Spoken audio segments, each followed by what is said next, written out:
I flew transatlantic on a WestJet 737.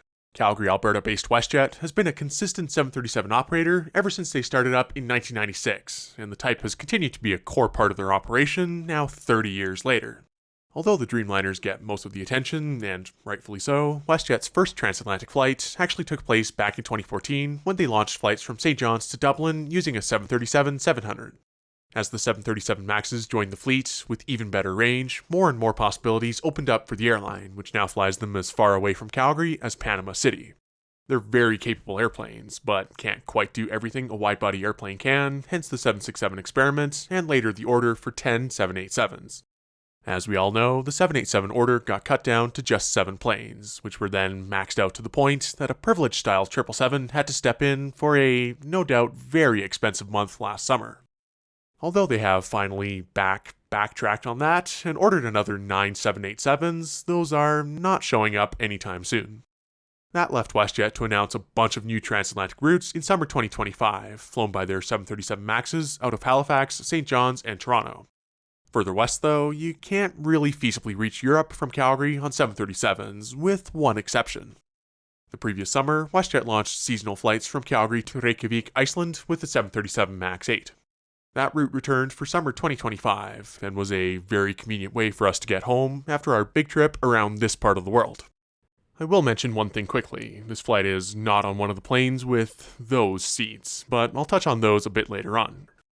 If you haven't followed the previous videos in this series though, a few good friends and I spent a week in Greenland before flying to Denmark and then doubling back to Iceland to spend another week here. We rented a car and drove around the entire country in a few days, which was hectic to say the least, but gave us a great look at one of the most beautiful places on the planet. There's almost too much to describe without it taking forever, so before we get into the flight, here's a little montage of what Iceland was like for us.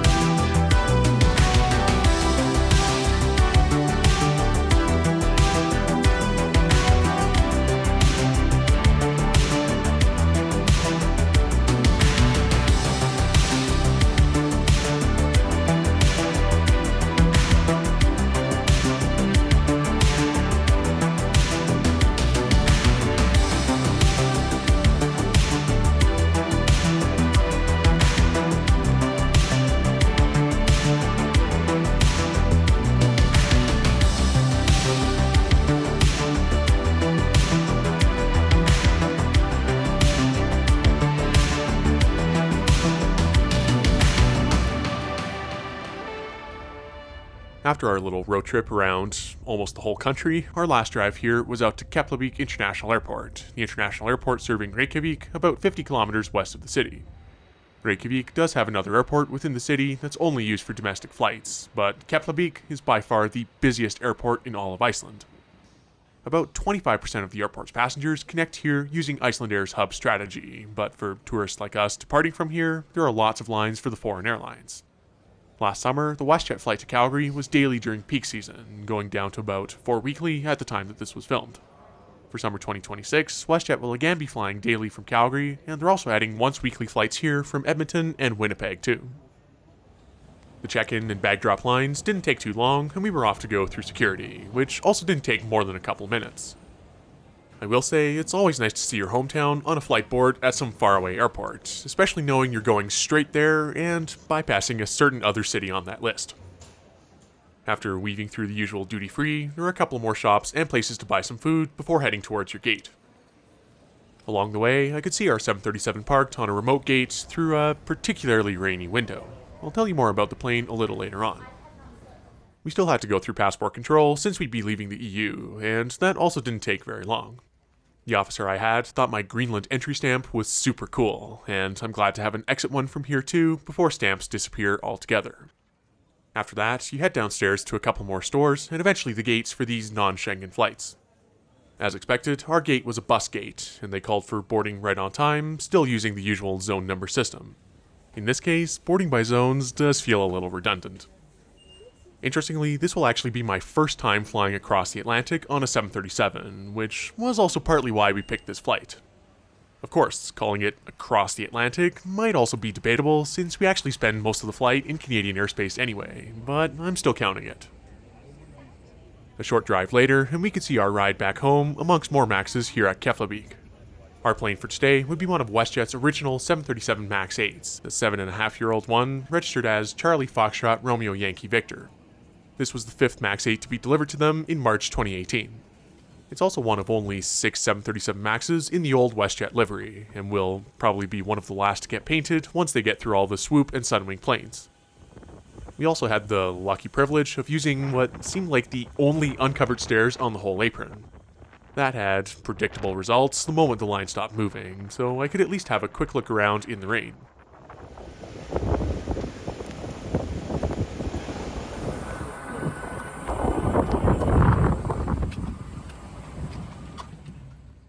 WestJet has 12 seats in premium on all of their 737s, and it's interesting to see that they actually get an amenity kit, pillow, and blankets on this quote-unquote long-haul flight. My seat would be right behind those in 4F, the first row of economy. Considering this flight is blocked at 7 hours and 10 minutes, I had to get myself my personal favorite seat on this plane, and this will do very nicely. There was this lighter blanket waiting at the seat, and row 4 also has a perfect engine view outside. Before my seat neighbors show up, here's a few quirks of this row. The armrests are all fixed, and the tray tables fold out from there. Another thing to be mindful of is that row 4 has these more padded seatbelts with airbags in them. The power outlets are also underneath each individual seat. That aside, the excellent legroom in this row makes all of that well worth it. Actual air vents are available for each seat, as well as an adjustable headrest. The premium seat back in front can also be used, though it is a little awkward for the third seat to store things. To fix that, there's another storage pocket on the wall. Pretty soon, we were welcomed on board by the flight crew and then the cabin crew shortly after. Hello, good morning. Welcome on board Flight 39 with service off to Calgary. Seems like a good day to get packed up and leave here. We're going to do a few introductions, our safety demonstration in English and French, and we will have you up and on your way for a flight time today of 6 hours and 46 minutes. Today we do have the pleasure... With that, let's go home on my longest 737 flight to date, and here's our departure from Keflavík off of runway 10. And emergency oxygen is required, a mask will drop from the panel above you. En cas de changement de pression dans la cabine et de besoin urgent en oxygène, le panneau situé au-dessus de vous s'ouvrira et des masques à oxygène en sortiront. Pull the mask tool.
rare that you get to hear those LEAP engines at full power, at least on domestic flights, so that takeoff was quite a nice treat.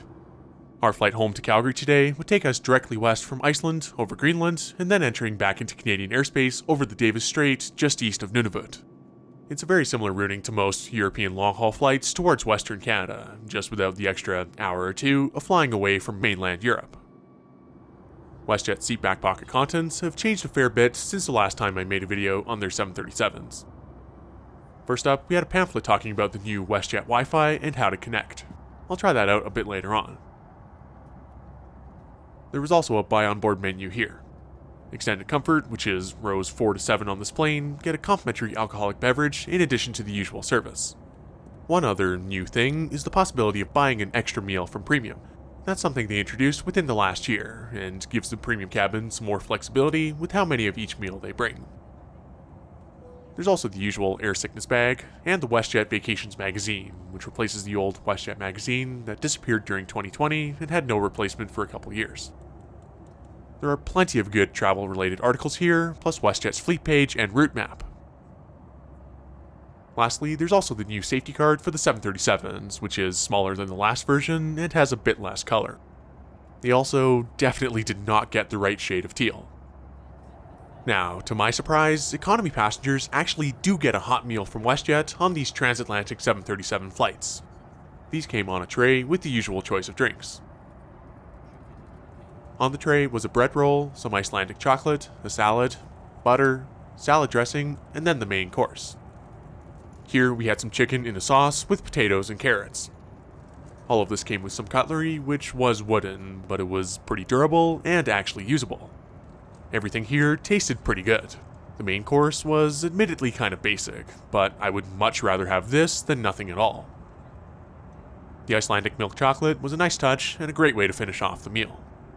Honestly, I'm very used to the usual cookies or pretzels on domestic WestJet 737 flights, so having the full meal service actually was kind of special. Now, WestJet's new Starlink Wi-Fi is arguably one of their best additions in recent years, and is free for any WestJet Rewards members to use. You might notice most WestJet 737s no longer have the dome on the top of the fuselage, and now have much smaller Starlink antennas. The system didn't work for me right away, and I had to restart my phone to get it to work. Once connected though, it works very well, and there's almost no delay in loading Flight Radar or any other app or website really. The one downside is that does mean the WestJet Connect we all knew is gone from these airplanes, and there aren't any preloaded movies or shows that you can watch. Still, free and very fast Wi-Fi is awesome, and I'm glad Porter, introducing it before anyone else in Canada, pushed WestJet to actually put in the effort. Almost all of their 737-800s and MAXs now have it, and the 787s will follow a bit later.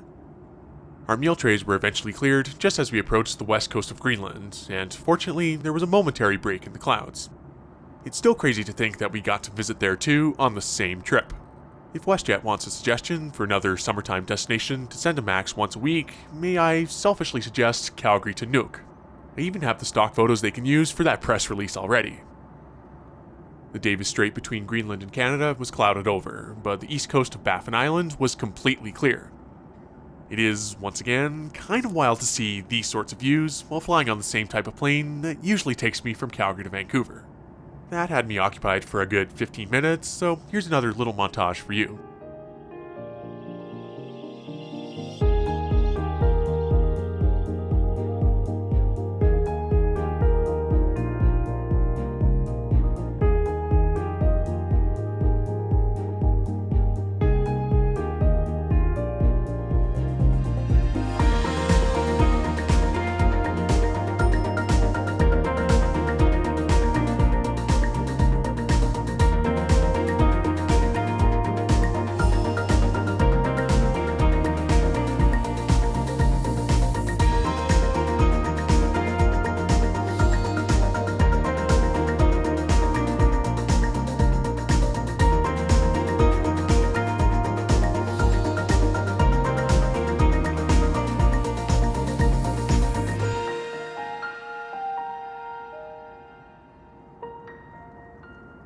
After a while, the visibility got a bit worse, and some more cloud cover came in, so that was the end of that.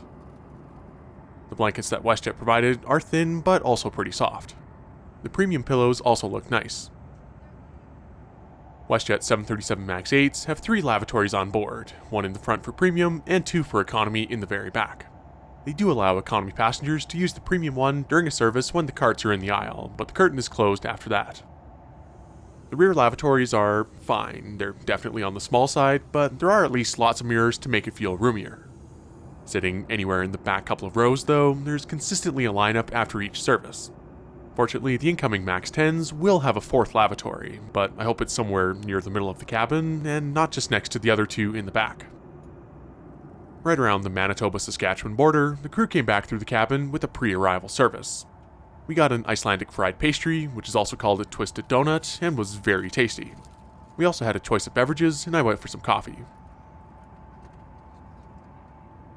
After that point, the scenery started to get more and more familiar, so here's where I'll wrap up this extra long 737 flight. All things considered, WestJet's long-haul 737 service was actually pretty enjoyable.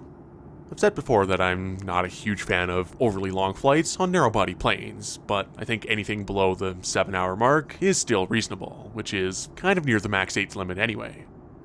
Using these planes as mini Dreamliners almost also opens up a lot more international destinations that WestJet's taking advantage of this summer, including Cardiff, Wales from Toronto, and Copenhagen, Lisbon, and Madrid from Halifax. I think it's a great use of the MAX's range to broaden the international network, so it really does beg the question of what on earth were they thinking with those new cabins? In case you're not aware, WestJet introduced a new cabin on their 737s late last year that added an extra row on top of what they already have. That tightened the seats in the back from 30 inches to just 28 inches of pitch, which is painful for even the average height person. When you're trying to sell longer flights on these planes, that seems a little counterintuitive. This one isn't even the longest MAX flight that they do. Panama City to Calgary, like I mentioned at the start, is often close to 8 hours long. Fortunately, TikTok and the sheer backlash from the general public stopped that going any further, but there are still quite a few airplanes flying around with that cabin. I just don't think any amount of corporate buzzwords can hide what a truly misguided decision that was. I don't say that just as someone who values his legroom, but also for what the whole debacle did to the public perception of the company, and for their poor frontline staff who have to deal directly with those customers. The good news is, the rest of the product on these long-haul 737 flights is pretty solid, and although I'm definitely shelling out for extra legroom seats no matter what, I think I would do this again.